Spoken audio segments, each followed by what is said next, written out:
ಓಂ ನಮಃ ಶಿವಾಯ. ಧನುರಾಶಿಯ ವೀಕ್ಷಕರೆಲ್ಲರಿಗೂ ಸಹ ವಿಠಲ್ ಭಟ್ ಮಾಡುವಂತಹ ನಮಸ್ಕಾರ ಹಾಗೂ ಚಾನಲ್ಗೆ ಸ್ವಾಗತ. ವೀಕ್ಷಕರೇ, ಧನುರಾಶಿಯವರ ಮಾರ್ಚ್ ತಿಂಗಳ ಮಾಸ ಭವಿಷ್ಯದಲ್ಲಿ ಎಚ್ಚರಿಕೆಗಳ ವಿಡಿಯೋನ ನಾನು ಆಲ್ರೆಡಿ ನಮ್ಮ ಮೇನ್ ಚಾನಲಲ್ಲಿ ಅಪ್ಲೋಡ್ ಮಾಡಿದ್ದೇನೆ. ನೋಡಿಲ್ಲ ಅಂದರೆ ವಿಡಿಯೋ ಡಿಸ್ಕ್ರಿಪ್ಷನ್ಲ್ಲಿ ಹಾಕಿರ್ತೀನಿ, ನೋಡಿರಿ. ಅದರ ಜೊತೆಗೆ ಶುಭ ವಿಚಾರ ವಿಡಿಯೋ ಸಹ ಅಪ್ಲೋಡ್ ಮಾಡ್ತೇನೆ. ಈ ಒಂದು ವಿಡಿಯೋದಲ್ಲಿ ನಾನು ಧನುರಾಶಿಯವರಿಗೆ ಮಾರ್ಚ್ ತಿಂಗಳಲ್ಲಿ ಉದ್ಯೋಗದ ವಿಚಾರಗಳನ್ನು ಮಾತಾಡ್ತೇನೆ. ಯಾಕೆಂದರೆ ಬಹಳ ಪ್ರಮುಖವಾಗಿ ಬಹಳಷ್ಟು ಜನ ನಾನು ಕೇಳೋದು ಕೆಲಸ ನಿರುದ್ಯೋಗಿಗಳಿಗೆ ಉದ್ಯೋಗ ಸಿಗುತ್ತಾ, ಆಲ್ರೆಡಿ ಉದ್ಯೋಗ ಮಾಡ್ತಾ ಇರ್ತಕ್ಕಂಥವ್ರಿಗೆ ಪ್ರಮೋಷನ್ನು, ಸ್ಯಾಲ್ರಿ ಹೈಕು ಅಥವಾ ಟ್ರಾನ್ಸ್ಫರು, ಅಥವಾ ಒಂದು ಕೆಲಸ ಕಡೆ ಬಿಟ್ಟು ಇನ್ನೊಂದು ಕೆಲಸ ಟ್ರೈ ಮಾಡಲಾ, ಈ ಕೆಲಸ ಬೇಡ ಇನ್ನೊಂದು ಕೆಲಸ ಟ್ರೈ ಮಾಡಲಾ, ಸುಮಾರು ನೂರಾರು ಪ್ರಶ್ನೆಗಳಿರುತ್ತೆ. ಪ್ರತಿ ತಿಂಗಳು ಮುಂದಿನ ತಿಂಗಳು ಮಾರ್ಚ್ ಹಂಗೆ ಮಾಡ್ಬೋದಾ ಅನ್ನೋ ಪ್ರಶ್ನೆಗಳಿರ್ತದೆ. ಅಥವಾ ಕೆಲಸ ಸಿಗುತ್ತಾ ಕೆಲಸ ಇಲ್ದಿರೋದನ್ನ ಹೇಳ್ತಿರೋವಂಥದ್ದು. ಸೊ ಹೀಗೆಲ್ಲ ಏನು ಮಾಡಿದ್ರೆ ಸಿಗುತ್ತೆ ಕೆಲಸ, ಹೀಗೆಲ್ಲ ಇರುತ್ತೆ. ಸೊ ನಾನು ಮಾರ್ಚ್ ತಿಂಗಳ ನಿಮ್ಮ ಉದ್ಯೋಗ ಭವಿಷ್ಯವನ್ನು ಈ ವಿಡಿಯೋದಲ್ಲಿ ತಿಳಿಸ್ತೇನೆ. ಸೊ ಪ್ರತಿಯೊಬ್ಬ ಉದ್ಯೋಗ ಮಾಡ್ತಾ ಇರತಕ್ಕಂಥ ಅಥವಾ ಉದ್ಯೋಗವನ್ನು ಹುಡುಕ್ತಾ ಇರತಕ್ಕಂಥ ಧನುರಾಶಿಯವರಿಗೆ ದಯವಿಟ್ಟು ಈ ವಿಡಿಯೋನ ಶೇರ್ ಮಾಡಿ. ವಾಟ್ಸಪ್, ಫೇಸ್ಬುಕ್, ಮೆಸೆಂಜರ್, ಟೆಲಿಗ್ರಾಮ್ ಎಲ್ಲ ಕಡೆ ನೀವು ವಿಡಿಯೋನ ಶೇರ್ ಮಾಡಿ. ಧನುರಾಶಿಯವರೆಲ್ಲರೂ ಈ ವಿಡಿಯೋನ ನೋಡುವಂತಾಗಲಿ, ಹಾಗೂ ಉದ್ಯೋಗ ಸಂಬಂಧಿತವಾದಂತಹ ಮುನ್ನೆಚ್ಚರಿಕೆಗಳನ್ನು ತೆಗೆದುಕೊಂಡು ಉದ್ಯೋಗ ಸಮಸ್ಯೆ ಆಗದಂತೆ ಮಾಡಿಕೊಳ್ಳಿ ಅನ್ನುವಂಥದ್ದು ನನ್ನ ಉದ್ದೇಶ. ಮುನ್ನೆಚ್ಚರಿಕೆ ಅಂತಲೇ ಯಾಕೆ ಹೇಳಿದೆ ಅಂದರೆ, ಬುಧ ಗ್ರಹ ಧನುರಾಶಿಯವರಿಗೆ ಉದ್ಯೋಗವನ್ನು ಕೊಡ್ತಕ್ಕಂಥವನು. ಸಾಮಾನ್ಯವಾಗಿ ಎಲ್ಲರಿಗೂ ಉದ್ಯೋಗವನ್ನು ಕೊಡ್ತಕ್ಕಂಥವನು ರವಿಗ್ರಹ, ಶನಿಗ್ರಹ ಆದರೆ ಎಲ್ಲ ರಾಶಿಗಳಿಗೂ ಧನುರಾಶಿಗಳಿಗೂ ಸೇರಿ. ಬಟ್ ಧನುರಾಶಿಯವರಿಗೆ ಪರ್ಟಿಕ್ಯುಲರ್ ಆಗಿ ಕರ್ಮಾಧಿಪತಿ ಬುಧ ಗ್ರಹನಾಗಿರೋದ್ರಿಂದ ಬುಧ ಗ್ರಹನೂ ಸಹ ಉದ್ಯೋಗದ ವಿಚಾರದಲ್ಲಿ ಪ್ರಧಾನವಾದಂತಹ ಪಾತ್ರವನ್ನು ವಹಿಸ್ತಾನೆ ಧನುರಾಶಿಯವರ ಉದ್ಯೋಗದ ವಿಚಾರದಲ್ಲಿ. ಈ ಮಾರ್ಚ್ ತಿಂಗಳಲ್ಲಿ ಎಲ್ಲಿರ್ತಾನೆ ಬುಧ ಗ್ರಹ? ನೀಚ ಸ್ಥಿತಿಯಲ್ಲಿ ಚತುರ್ಥದಲ್ಲಿ ಬುಧ ಗ್ರಹ ಇರಲಿದ್ದಾನೆ. ಸೊ ಇದು ಅಂದರೆ ಉದ್ಯೋಗದ ವಿಚಾರವಾಗಿ ನಾವು ಧನುರಾಶಿಯವರ ಬಗ್ಗೆ ಮಾತಾಡಿದ್ರೆ ಬಹಳ ನೆಗೆಟಿವ್, ಬಹಳ ಕೆಟ್ಟ ವಿಚಾರವಾಗಿರ್ತದೆ. ಸೊ ಬುಧ ಗ್ರಹನೇ ನೀಚ, ಕರ್ಮಾಧಿಪತಿಯೇ ನೀಚ ಸ್ಥಿತಿಯಲ್ಲಿದ್ದರೆ ಇನ್ನು ಎಲ್ಲಿ ಕೆಲಸ ಅನ್ನುವ ರೀತಿಯಲ್ಲಿರಲಿದೆ. ಹೋಲಿ ರವಿಗ್ರಹ ಚೆನ್ನಾಗಿರ್ತಾನ. ಮೊದಲೆರಡು ವಾರಗಳು ನಿಮ್ಮ ಭಾಗ್ಯಾಧಿಪತಿಯೂ ಹೌದು, ಮೊದಲೆರಡು ವಾರಗಳು ಶನಿಯುತಿಯಾಗಿರ್ತಾನೆ. ತನ್ನ ವೈರಿ ಶನಿ, ಆ ಮಗನೇ ಆಗಿರಬಹುದು, ಬಟ್ ವೈರಿ ಶನಿ, ರವಿಯ ಮಗ ಶನಿ. ಸೊ ಅದರಿಂದ ಆದರೆ ಪರಸ್ಪರ ವೈರಿಗಳು, ವೈರಿಯ ಜೊತೆಗೆ ವೈರಿಯ ಮನೆಯಲ್ಲಿ ರವಿಗ್ರಹ. ಸೊ ರವಿ ಕೈಲೂ ನಿಮಗೆ ಕೆಲಸ ಕೊಡ್ಸೋಕ್ಕಾಗಲ್ಲ, ಈ ಕಡೆ ಬುಧನ ಕೈಲೂ ನಿಮಗೆ ಕೆಲಸ ಕೊಡ್ಸೋಕ್ಕಾಗಲ್ಲ. ಹೋಗ್ಲಿ, ನೆಕ್ಸ್ಟ್ 3ನೇ ವಾರ 4ನೇ ವಾರ ಬುಧಾದಿತ್ಯ ಯೋಗ ಆಗುತ್ತೆ. ಬಟ್ ರವಿಗ್ರಹ ನೀಚ ಸ್ಥಿತಿಯಲ್ಲಿಯೇ ಮುಂದುವರಿಯಲಿದ್ದಾನೆ. ಹೀಗಿರುವಾಗ ಹೋಗ್ಲಿ, ಗುರುಬಲನಾರು ಇದೆಯಾ? 6ನೇ ಮನೆಯಲ್ಲಿ ಗುರು ಇದೆ, ಷಷ್ಠ್ಯಾಧಿಪತಿ ಚತುರ್ಥದಲ್ಲಿ ಕೂತ್ಕೊಂಡಿದ್ದಾನೆ. ಸೊ ಇದು ಏನು ತೋರಿಸುತ್ತೆ?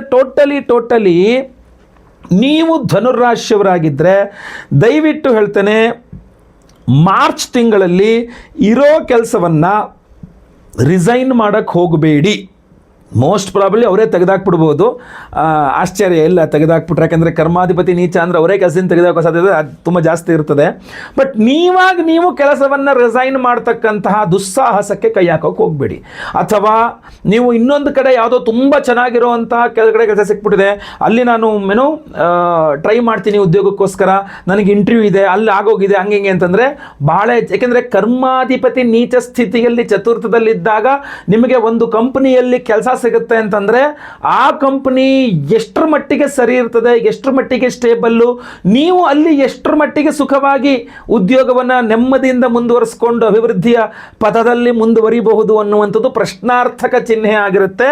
ನೆನ್ಪಿಟ್ಕೊಳ್ಳಿ ವೀಕ್ಷಕರೇ. ಸೊ ಆದ್ದರಿಂದ ಹೇಳ್ತಾನೆ, ನೀವು ಆಲ್ರೆಡಿ ಕೆಲಸದಲ್ಲಿರ್ತಕ್ಕಂಥ ಧನುರಾಶಿಯವರಾಗಿದ್ದರೆ ಮಾರ್ಚ್ ತಿಂಗಳಲ್ಲಿ ಮತ್ತೊಂದು ಕಡೆ ಜಾಬನ್ನು ಹುಡುಕ್ತಕ್ಕಂಥದ್ದು, ಇಲ್ಲಿರೋ ಜಾಬ್ನ ರಿಸೈನ್ ಮಾಡ್ತಕ್ಕಂಥದ್ದು, ಇಂಟರ್ವ್ಯೂಗಳನ್ನು ಅಟೆಂಡ್ ಮಾಡ್ತಕ್ಕಂಥದ್ದು, ಇದು ಯಾವುದೂ ಸಹ ನಿಮಗೆ ನಾವು ಸಲಹೆ ಕೊಡ್ತಕ್ಕಂಥದ್ದು ಆಗಿರೋದಿಲ್ಲ.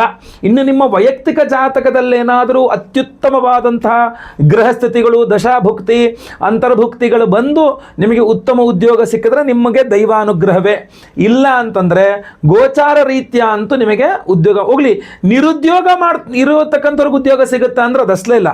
ಅದಕ್ಕೆ ಇದು ಆಲ್ರೆಡಿ ಉದ್ಯೋಗದಲ್ಲಿ ಇರ್ತಕ್ಕಂಥವ್ರೆ ಟೆನ್ಷನ್ ಮಾಡ್ಕೊಂತ ಇದ್ದಾರೆ, ಇನ್ನು ನಿರುದ್ಯೋಗಿಗಳು ಎಲ್ಲಿಂದ ಕೆಲಸ ಸಿಗದೆ ಅಂತ. ಸೊ ಕರ್ಮಾಧಿಪತಿ ಚತುರ್ಥದಲ್ಲಿ ನೀಚ ಅಂದರೆ ನಿರುದ್ಯೋಗಿಗಳು ಸಹ ಇಂಟರ್ವ್ಯೂನ ಅಟೆಂಡ್ ಮಾಡೋಕ್ಕಾಗಲ್ಲ, ನಿರುದ್ಯೋಗಿಗಳು ಇಂಟರ್ವ್ಯೂ ಅಟೆಂಡ್ ಮಾಡೋಕ್ಕಾಗಲ್ಲ. ಅಷ್ಟೇ ಅಲ್ಲ, ಚತುರ್ಥದಲ್ಲಿ ನೀಚ ಸ್ಥಿತಿಯಲ್ಲಿ ಬುಧ ಅಂತಂದರೆ ನಿಮ್ಮ ಎಜುಕೇಷನ್ ಕ್ವಾಲಿಫಿಕೇಷನ್ ಬಗ್ಗೆ ನಾವು ಸ್ವಲ್ಪ ಅಲ್ಲಿ ಅವಮಾನಗಳಾಗಬಹುದು, ಅಥವಾ ಇಂಟರ್ವ್ಯೂನಲ್ಲಿ ಅವ್ರು ಕೇಳೋ ಕ್ವಶನ್ ಒಂದು, ನೀವು ಹೇಳೋ ಆನ್ಸರ್ ಒಂದಕ್ಕೊಂದಕ್ಕೆ ಮ್ಯಾಚ್ ಆಗಲ್ಲ.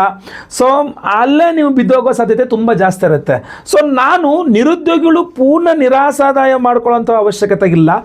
3ನೇ ವಾರ, ಮಾರ್ಚ್ ತಿಂಗಳ 3ನೇ ವಾರ ಅಥವಾ 4ನೇ ವಾರ ನೀವು ಇಂಟರ್ವ್ಯೂ ಅಟೆಂಡ್ ಮಾಡಿಕೊಂಡು ಪ್ರಯತ್ನ ಮಾಡಿ. There are a little bit of chance, ನಿಮಗೊಂದು 30% ಚಾನ್ಸ್ ಇದೆ ಜಾಬ್ ಸಿಗೋಕೆ, ಗೊತ್ತಲ್ವಾ? ಒಂದು ಅದೃಷ್ಟವಶಾತ್ ನಿಮಗೆ ಕೆಲಸ ಸಿಗುವಂಥ ಅವಕಾಶ ಇದೆ. ಯಾವಾಗ? 3 ಹಾಗೂ 4ನೇ ವಾರ. 3ನೇ ವಾರದಲ್ಲೂ ಸ್ಟಾರ್ಟಿಂಗಲ್ಲಿ ಸಿಗೋದು ಕಷ್ಟ, ಸ್ವಲ್ಪ ನಂತರ ಅಂದ್ಕೊಳ್ಳಿ. ಸೊ ಅದರಿಂದ ಅಲ್ಲೊಂದು ಆಪ್ಷನ್ ಇದೆ. ಸೊ ನೀವು ಕೆಲಸ ಇಲ್ಲದೆ ಇರೋಕ್ಕೆ ಸಾಧ್ಯನೇ ಇಲ್ಲ. ಯಾವ ಕೆಲಸ ಆದರೂ ಅಡ್ಡಿಲ್ಲ, ಎಷ್ಟು ಒತ್ತಡ ಇದ್ರೂ ಅಡ್ಡಿಲ್ಲ, ಎಷ್ಟು ಸಂಬಳ ಆದರೂ ಅಡ್ಡಿಲ್ಲ, ನಾನು ಟೆನ್ಷನ್ ಮಾಡಿ ಒಟ್ಟ ನಾನು ಮನೇಲಿ ಕೂತ್ಕೊಳ್ಳೋಕ್ಕಲ್ಲ, ನನ್ನ ಕೆಲಸ ಬೇಕೇ ಬೇಕು ಅನ್ನೋಂಗಿದ್ರೆ ನೀವು. ಮತ್ತು ಮಾರ್ಚ್ ತಿಂಗಳು ನೀವು ತಡ್ಕೊಂತೀರ, ಕೆಲಸ ಇಲ್ದಿದ್ರು ತಡ್ಕೊಂತೀರಾ ಅಂತ ಆದರೆ ನನ್ನ ಪ್ರಕಾರ ಏಪ್ರಿಲ್ ತಿಂಗಳಲ್ಲಿ ನಿಮಗೆ ಉದ್ಯೋಗದ ವಿಚಾರಗಳು ಮತ್ತೆ ನೋಡೋಣ. ಅನುಕೂಲಗಳು ಇರುವ ಸಾಧ್ಯತೆ ಜಾಸ್ತಿ, ಯಾಕಂದರೆ ರವಿನೂ ಪರಮೋಚ್ಚ ಸ್ಥಿತಿಗೆ ಹೋದರೆ ಏಪ್ರಿಲ್ ನಂತರ. ಸೊ ಒಳ್ಳೆಯದಾಗಿರ್ತದೆ. ಬಟ್ ಮಾರ್ಚ್ ತಿಂಗಳಲ್ಲೇ ಕೆಲಸ ಬೇಕು ಅಂತಂದರೆ 3ನೇ ವಾರನೇ. ಅದು ಸ್ವಲ್ಪ ಅಡ್ಜಸ್ಟ್ ಮಾಡ್ಕೊಳ್ಬೇಕಾಗತ್ತೆ. ಏನೋ ಒಂದು ಸ್ವಲ್ಪ ಹೆಚ್ಚು ಕಡಿಮೆ ಆಗುತ್ತೆ. ಸೊ ಒಂದು ದೂರ ಆಗಬಹುದು, ಅಥವಾ ಕೆಲಸದಲ್ಲಿ ನೀವು ಅನ್ಕೊಂಡಕ್ಕಿಂತ ಜಾಸ್ತಿ ಕೆಲಸ ಮಾಡಬೇಕಾದ ಪರಿಸ್ಥಿತಿ ಬರ್ಬೋದು, ನೀವು ಅನ್ಕೊಂಡಿದ್ದಕ್ಕಿಂತ ಒತ್ತಡಗಳು ಜಾಸ್ತಿ ಆಗ್ಬೋದು, ನೀವು ಅನ್ಕೊಂಡಿದ್ದಕ್ಕಿಂತ ಕಡಿಮೆ ಸಂಬಳ ಕೊಡಬಹುದು. ಸೊ ಅದೆಲ್ಲ ಅಡ್ಜಸ್ಟ್ ಮಾಡ್ಕೊಂಡು ಮುಂದುವರಿಬೇಕು ಹೆಂಗೋ ಹಂಗೆ, ಆಯ್ತಲ್ವಾ? ಸೊ ಇದು ನಿರುದ್ಯೋಗಿಗಳಿಗೆ. ಇನ್ನು ಟ್ರಾನ್ಸ್ಫರ್ ಬಯಸ್ತಕ್ಕಂಥವ್ರು, ಅಥವಾ ಸ್ಯಾಲ್ರಿ ಹೈಕ್ ಬಯಸ್ತಕ್ಕಂಥವ್ರು, ಪ್ರಮೋಷನ್ ಬಯಸ್ತಕ್ಕಂಥ ಧನುರಾಶಿಯವರು ದಯವಿಟ್ಟು ಇದನ್ನೇನನ್ನೂ ಮಾರ್ಚ್ ತಿಂಗಳಲ್ಲಿ ಬಯಸಬೇಡಿ. ಸುಮ್ಮನೆ ಆರಾಮಾಗಿದ್ದು ಬಿಡಿ. ಏಪ್ರಿಲಿಂದ ಆಚೆಗೆ ನೋಡ್ಕೊಳ್ಳಿ. ಮಾರ್ಚ್ ತಿಂಗಳು ಬೀಸೋದನ್ನೇ ತಪ್ಪಿಸ್ಕೊಂಡ್ರೆ 1000 ವರ್ಷ ಆಗಸ್ಸು. ಸೊ ಇಲ್ಲಿ ಪರಿಹಾರದ ವಿಚಾರವನ್ನು ಸಹ ನಿಮ್ಮ ಹತ್ರ ಮಾತಾಡ್ಬಿಡ್ತೇನೆ. ಉದ್ಯೋಗ ರಿಲೇಟೆಡ್ ಆಗಿ ನಿಮಗೆ ಏನೇ ಸಮಸ್ಯೆ, ದಯವಿಟ್ಟು ಈ ವಿಡಿಯೋ ಯಾವತ್ತು ನೋಡ್ತಾ ಇದ್ದೀರಾ ನಂಗೆ ಗೊತ್ತಿಲ್ಲ, ನೀವು ಯಾವತ್ತು ನೋಡ್ತಾ ಇದ್ದೀರಾ ಅಂತ. ನೋಡ್ತಾ ಇದ್ದ ದಿವಸದಿಂದಲೇ ಪ್ರತಿ ದಿವಸ ವಿಷ್ಣು ಸಹಸ್ರನಾಮವನ್ನು ಓದಲಿಕ್ಕೆ ಪ್ರಾರಂಭ ಮಾಡಿಬಿಡಿ. ಅದನ್ನು ಬಾಯಟ್ ಮಾಡ್ಕೊಳ್ಳಿ, ದಿನಾ ಕೇಳಿಸ್ಕೊಳ್ಳಿ ವಿಷ್ಣು ಸಹಸ್ರನಾಮವನ್ನು. ಮನೆ ಹತ್ತಿರದಲ್ಲೆಲ್ಲಾದರೂ ವಿಷ್ಣು ಸಂಬಂಧಿತ ದೇವಸ್ಥಾನ, ರಾಮರ ದೇವಸ್ಥಾನ, ಕೃಷ್ಣನ ದೇವಸ್ಥಾನ, ವೆಂಕಟೇಶ್ವರ, ರಂಗನಾಥ, ನರಸಿಂಹ, ಯಾವುದೇ ದೇವಸ್ಥಾನ ಇದ್ದರೂ ಕೂಡ ಬುಧವಾರ ಅಲ್ಲಿ ಹೋಗಿ ತುಳಸಿಯಲ್ಲಿ ಸ್ವಾಮಿಗೆ ಅರ್ಚನೆಯನ್ನು ಮಾಡಿಸಿ ಅಲ್ಲೂ ಕೂಡ ಕೂತ್ಕೊಂಡು ಒಂದ್ಸಲ ವಿಷ್ಣು ಸಹಸ್ರನಾಮವನ್ನು ಓದಿಕೊಂಡು ಬರತಕ್ಕಂಥದ್ದು ಅತ್ಯುತ್ತಮವಾಗಿರ್ತದೆ. ಇನ್ನು ವಿಶೇಷವಾದಂತಹ ಪರಿಹಾರವೂ ಸಹ ಇದೆ. ಎಲ್ಲ ಉದ್ಯೋಗ ಬಾಧೆಗಳು ಪರಿಹಾರವಾಗಬೇಕು, ನಿರುದ್ಯೋಗಿಗಳಿಗೆ ಉದ್ಯೋಗ ಸಿಗಬೇಕು, ಉದ್ಯೋಗಿಗಳಿಗೆ ಮಾಡ್ತಾ ಇರುವ ಉದ್ಯೋಗದಲ್ಲಿ ಅಭಿವೃದ್ಧಿ ಸಿಗಬೇಕು, ಇತ್ಯಾದಿ ಹಲವಾರು ವಿಚಾರಗಳನ್ನು ನಾನು ದೃಷ್ಟಿಯಲ್ಲಿಟ್ಕೊಂಡು ಈ ಬಾರಿ ಅಮಾವಾಸ್ಯೆ, ಶಿವರಾತ್ರಿ ಅಮಾವಾಸ್ಯೆ, ಉತ್ತರದ ನೇಪಾಳದ ಪಶುಪತಿನಾಥನ ಸನ್ನಿಧಾನ, ಜ್ಯೋತಿರ್ಲಿಂಗ ಸ್ವರೂಪಿ ಪಶುಪತಿನಾಥನ ಸನ್ನಿಧಾನದಲ್ಲಿ ಶಿವರಾತ್ರಿ ಅಮಾವಾಸ್ಯೆಯ ಪರ್ವದಿನದಂದೇ ನಾವು ಮಹಾರುದ್ರ ಹೋಮವನ್ನು ಮಾಡ್ತಾ ಇದ್ದೇವೆ, ಮಹಾಮೃತ್ಯುಂಜಯ ಹೋಮವನ್ನು ಮಾಡ್ತಾ ಇದ್ದೇವೆ, ತ್ರೈಲೋಕ್ಯ ಮೋಹನಕರ ಗೌರಿ ಹೋಮವನ್ನು ಮಾಡ್ತಾ ಇದ್ದೇವೆ. ಇಂಟರ್ವ್ಯೂ ಅಟೆಂಡ್ ಮಾಡ್ತಕ್ಕಂಥವ್ರಿಗೆಲ್ಲ ತುಂಬ ಒಳ್ಳೆಯದು. ಆಲ್ರೆಡಿ ಜಾಬಲ್ಲಿ ಇರ್ತಕ್ಕಂಥವ್ರಿಗೂ ಟಾರ್ಗೆಟ್ಸ್ ಅಚೀವ್ ಮಾಡಬೇಕು. ಫಾರ್ ಸಪೋಸ್ ಟಾರ್ಗೆಟ್ ಅಚೀವ್ ಮಾಡೋಕ್ಕಾಗಿಲ್ಲ ಇತ್ಯಾದಿಗಳಿಗೆ ಎಲ್ಲರಿಗೂ ಸಹ ತ್ರೈಲೋಕ್ಯ ಮೋಹನಕರ ಗೌರಿ ಹೋಮ ತುಂಬ ಹೆಲ್ಪ್ ಮಾಡ್ತದೆ, ಅನ್ಯೋನ್ಯತೆಯನ್ನು ಕೊಡ್ತದೆ. HR ನೋ, ಬಾಸ್ನೋ, ಕೊಲೀಗ್ಸ್ನೋ ಎದುರಿಸ್ಲಿಕ್ಕಾಗದೆ, ಇಂಟರ್ವ್ಯೂ ಎದುರಿಸಾಗದೆ ಹೆದರ್ತಾ ಇರ್ತಕ್ಕಂಥವ್ರು ಕುತ್ತಿಗೆಯಲ್ಲಿ ಈ ಒಂದು ವಿಶೇಷವಾದ ಕರುಂಗಾಲಿ ಮಾಲೆ ಅವರ ಕುತ್ತಿಗೆಯಲ್ಲಿ ಇದ್ದಾಗ ಅದು ಅಭಿಮಂತ್ರಿತ, ಎಲ್ಲಿ? ನೇಪಾಳದ ಪಶುಪತಿನಾಥನ ಸನ್ನಿಧಾನದಲ್ಲಿ ರುದ್ರ ಹೋಮ, ಮೃತ್ಯುಂಜಯ ಹೋಮ, ತ್ರೈಲೋಕ್ಯ ಮೋಹನಕರ ಗೌರಿ ಹೋಮ, ಆಮೇಲೆ ಸ್ವಯಂವರ ಪಾರ್ವತಿ ಹೋಮ, ಗುರು ಶಾಂತಿ ಶನಿ ಶಾಂತಿ ಸಹಿತ ಮಹಾನವಗ್ರಹ ಶಾಂತಿ ಹೋಮಗಳೆಲ್ಲ ಅಭಿಮಂತ್ರಿತ.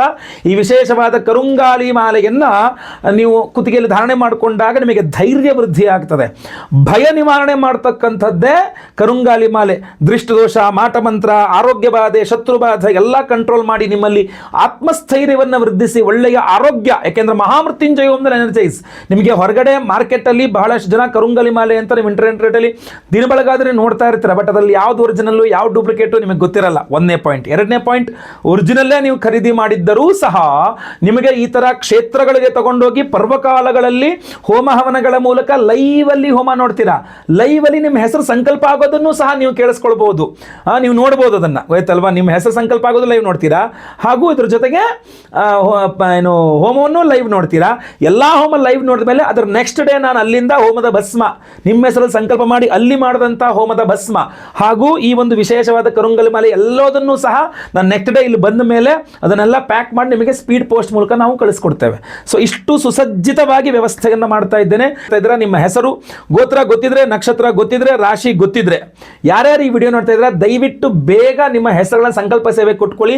ಸ್ಕ್ರೀನ್ ಮೇಲೆ ಕಾಣ್ತಾ ಇರ್ತಕ್ಕಂಥ ನಂಬರ್ಗೆ ನಿಮ್ಮ ಎಲ್ಲ ವಿವರಗಳನ್ನು ವಾಟ್ಸಪ್ ಮಾಡ್ಕೊಳ್ಳಿ, ಕಾಲ್ ಮಾಡಿ, ವಾಟ್ಸಪ್ ಮಾಡಿ, ಯಾವ್ದು ಬೇಕಾದ್ರೂ ಮಾಡ್ಕೊಂಡು ನಿಮ್ಮ ಹೆಸರು ರಿಜಿಸ್ಟರ್ ಆಗೋ ಥರ ನೋಡ್ಕೊಳ್ಳಿ. ಯಾಕೆಂದರೆ ನಾವು ತುಂಬ ಲಿಮಿಟೆಡ್ ಆಗಿ ಮಾಡ್ತಾ ಇರ್ತಕ್ಕಂಥದ್ದು. ನಮಗೆ ಎಷ್ಟು ಹೆಸರು ಬರ್ತದೋ ಅಷ್ಟೇ, ಆಮೇಲೆ ಅಲ್ಲಿಗೆ ಹೋಗಿ ಬಂದಮೇಲೆ ಮತ್ತೆ ಬೇಕು ಅಂದರೂ ಸಹ ಅದು ಸಿಗೋದು ಕಷ್ಟ ಆಗಿರ್ತದೆ. ಸೊ ಆದ್ದರಿಂದ ದಯವಿಟ್ಟು ಬೇಗ ನಿಮ್ಮ ವಿವರಗಳನ್ನು ವಾಟ್ಸಪ್ ಮಾಡ್ಕೊಳ್ಳಿ. ಎಲ್ಲರಿಗೂ ಸಹ ಒಳ್ಳೆಯದಾಗಲಿ. ವಿಡಿಯೋ ಇಷ್ಟ ಆದರೆ ದಯವಿಟ್ಟು ಲೈಕ್ ಮಾಡ್ಲಿಕ್ಕೆ ಮರಿಬೇಡಿ. ವಾಟ್ಸಪ್, ಫೇಸ್ಬುಕ್, ಮೆಸೆಂಜರ್, ಟೆಲಿಗ್ರಾಮ್ ಎಲ್ಲ ಕಡೆ ಸಾಮಾಜಿಕ ಜಾಲತಾಣಗಳ ವಿಡಿಯೋನ ಶೇರ್ ಮಾಡ್ಲಿಕ್ಕೆ ಮರಿಬೇಡಿ. ಸಬ್ಸ್ಕ್ರೈಬ್ ಮಾಡ್ಕೊಳ್ಳಿ ಅಂದರೆ ದಯವಿಟ್ಟು ಸಬ್ಸ್ಕ್ರೈಬ್ ಬಂದುಬಿಟ್ಟಿರುತ್ತೆ, ಸಬ್ಸ್ಕ್ರೈಬ್ ಮಾಡ್ಕೊಂಡು ಬೆಲ್ ಬಟನ್ ಹೊತ್ಕೊಂಡು ಆಲ್ ಅಂತ ಮಾಡ್ಲಿಕ್ಕೆ ಮರಿಬೇಡಿ. ನೀವೇನಾದರೂ ಫೇಸ್ಬುಕ್ಕಲ್ಲಿ ನಮ್ಮ ವಿಡಿಯೋ ನೋಡ್ತಾ ಇದ್ದೀರಾ, ನಮ್ಮ ಪೇಜನ್ನು ಫಾಲೋ ಮಾಡ್ಲಿಕ್ಕೆ ದಯವಿಟ್ಟು ಮರಿಬೇಡಿ. ಯೂಟ್ಯೂಬ್ ಆಗಲಿ, ಫೇಸ್ಬುಕ್ ಆಗಲಿ, ಪ್ರತಿಯೊಬ್ಬರು ಸಹ ಓಂ ನಮಃ ಶಿವಾಯ ಅಂತ ಕೆಳಗಡೆ ಕಮೆಂಟ್ ಮಾಡಿ. ನೀವು ಇಲ್ಲಿ ತನಕ ವಿಡಿಯೋನ ನೋಡಿದ್ದೀರಾ ಅನ್ನುವಂಥದ್ದು ನನಗೆ ಖಾತ್ರಿ ಆಗ್ತದೆ. ಎಲ್ಲರಿಗೂ ಸಹ ಒಳ್ಳೆಯದಾಗಲಿ. ಲೋಕ ಸಮಸ್ತ ಸುಖಿನೋ ಭವಂತು. ನಾರಾಯಣ ನಾರಾಯಣ ನಾರಾಯಣ.